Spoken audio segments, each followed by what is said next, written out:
Can I make watermelon jam? Oh yeah. Can you make jackfruit jam? Sure. How about jock jams? Can you make Yes, you can make jock jams.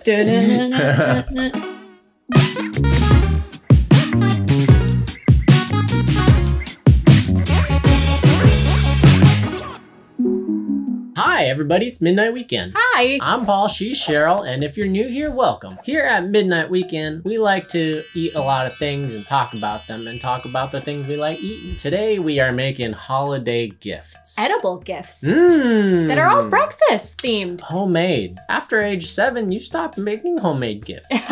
1 coupon to clean my room. So we're going to be making a chocolate almond peanut butter. And then we're gonna make some jam and upgrade it with some fig and jujubes. Stay tuned to the very end because we're also going to be making fancy honey. We'll leave the recipe down in the description below. So you guys can follow along or do it later. It's gifting time. Yay. First up, Figgy Jujube Balsamic Jam. Ooh. I forgot that there's balsamic in there. Complexity. Well, the flavors are complex, but how you make it should be relatively easy. We're all set to go. We have 12 ounces of equal parts jujube and mission figs. All of them have been chopped into smaller pieces so they're easier to cook. If you had a fresh jujube in your hand, they taste like crab apples, dry and crisp. On my side, I've got some water, some sugar, balsamic vinaigrette, and lemon juice. We're gonna pour the water in and bring it to a boil. 1.5 cups of sugar. So much sugar. You know, we could just be done, have some sugar water. Figs and the jujubes. Yes, please. We're going to be cooking all of this on medium heat. Here comes the balsamic. It's like a real cooking show. It's all ready for you. The great thing about jams, when you make it at home, it's really up to your taste. So if you wanted to add some like orange peels in here, that feels like autumn. Or cinnamon.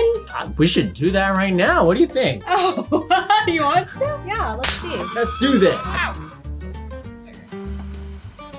It's blending time. We're going to blend it and then cook it down again until it becomes a jammy, syrupy consistency. Yum. We're gonna reserve a little bit of texture, and I'm gonna be putting some of the jujube and the figs aside.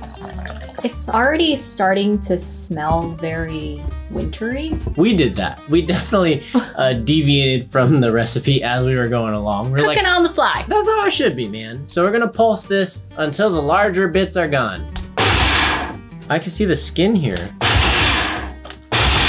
I think that's good. All right, we gotta transfer it back into the pan now and simmer it for another 5 minutes. That smells really good. At this point, maybe taste the jam to see if you would like a bit more sugar or a bit more balsamic flavor. Feed me a little bit. It's like, This is the ongoing yeah, I'm like, why am I always feeding? There you go. What does it taste like? Hot jam.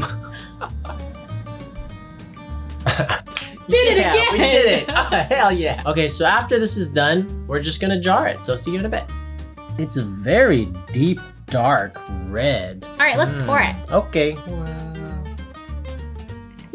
Ah, look at all of those figgy seeds. The This bits. looks so good. These chunks are bite-sized. Somebody would be really happy. I would be really happy if I found that. Get those orange peels in there. Let's jar this baby up. Ta-da! We need to refrigerate this, preferably overnight. On to the fancy nut butter with the chocolate. For this gift, we're gonna make an almond chocolate peanut butter, a little twist on regular peanut butter. Yeah, it's like we try to make it healthier by adding almonds, but then actually offset it by more chocolate. So actually, it's just about the same. Almond butter is good for you, but sometimes you feel like it's lacking something. Taste. Something about the peanut butter really knocks it out of the park for your taste buds. We have some double roasted almonds and double roasted peanuts. That means we bought them roasted and then we said, screw it, we're gonna roast them again because you burnt. Here we have some cocoa powder. What was it, like 1/2 cup? We're gonna be pinching some salt in there, and we got a bunch of powdered sugar. This is a nice little food processor we found on Amazon. We have not used it yet, but the reviews are great. Let's put these nuts in. Okay. We have Equal parts almond and peanuts. 1 cup of each. Oh, did we want to save some for chunky? Sure. Ready? Yeah. Oh. Oh, okay. Nice. Next step is to spatula it down. Whoa. Yeah, that's starting to smell real nice. Get in there. What's the next step, sir? Do the same thing again for another 2 or 3 minutes until it's nice and smooth. Woo.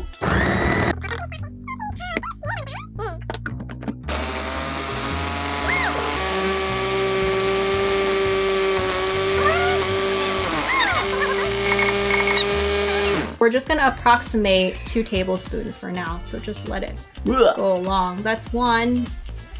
That's 2. Okay. Whoa!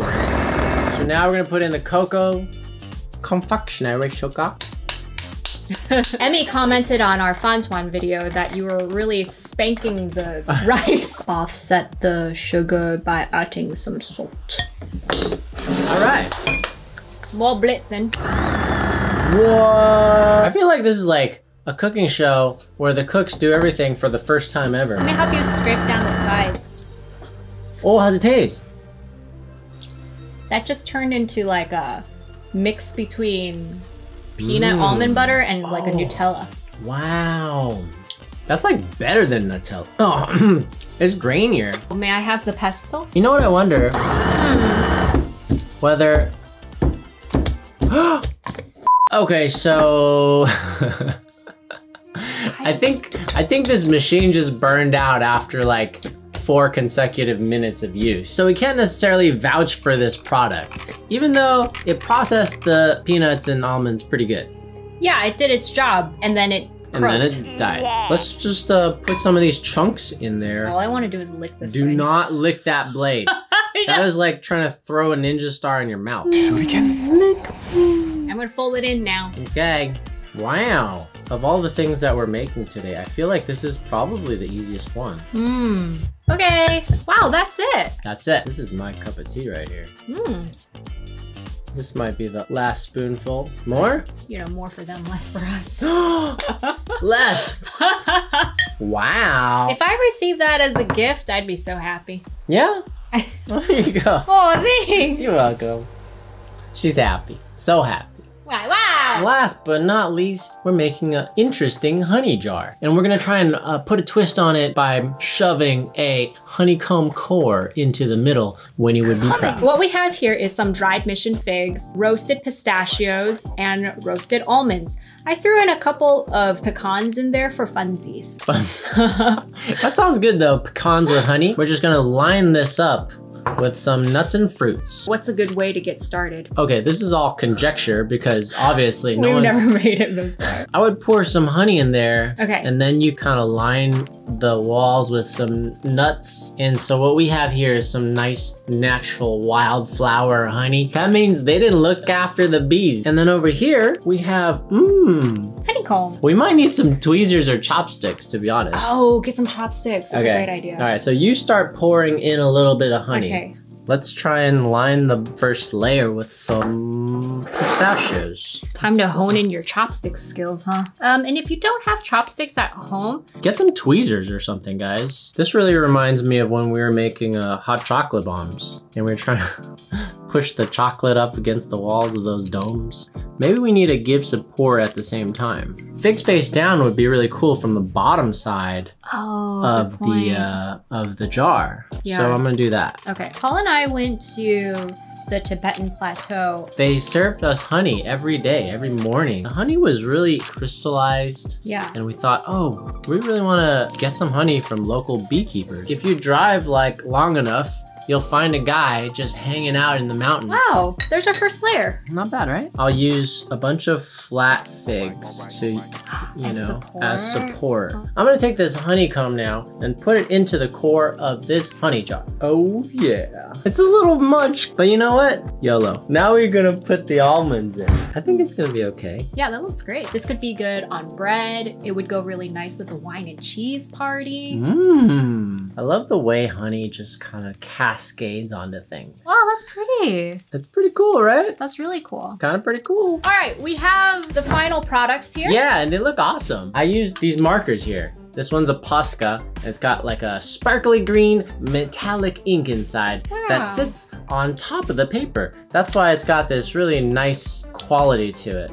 And then for the little embossed dots, we used decoration pen from Sakura. It's called SPA. And then it really sits on top of the paper, and you can make pretty interesting sort of embossed textures. This one here has sparkles in it. We'll leave the links below if we can find them on Amazon so you guys can draw your own. And then I took some pretty cardstock paper that we had lying around the house and then made labels so people know exactly what's inside the jar. Kerplunk. Thank Here you. it comes. Wow, it looks like a There real it jam jar. is. I really like these sort of paper lids. They really add a sense of craftiness to them. So what we decided doing was putting it into something a little more sustainable, something more of a keepsake. A lot of people just throw away gift wrapping and gift bags. So why not give them something that they might want to hold on to? To wrap up our jars, we got these nice handkerchiefs. They were only $1.99. So no more Tissue paper. Tissue paper. Oh yeah. All right, so let's wrap these babies up. He looks cozy. Yeah. Ta-da! Beautiful. Looks like 3 birds in a pear tree. Now, all that's left is the act of gifting. If you like what you saw and want us to make more crafty things in the future, let us know in the comments below. That's right. And don't forget to subscribe, hit that notification bell so you can keep up to date with our latest videos. Happy holidays, guys. To you and yours from Midnight Weekend, we'll see you later. Bye. Bye.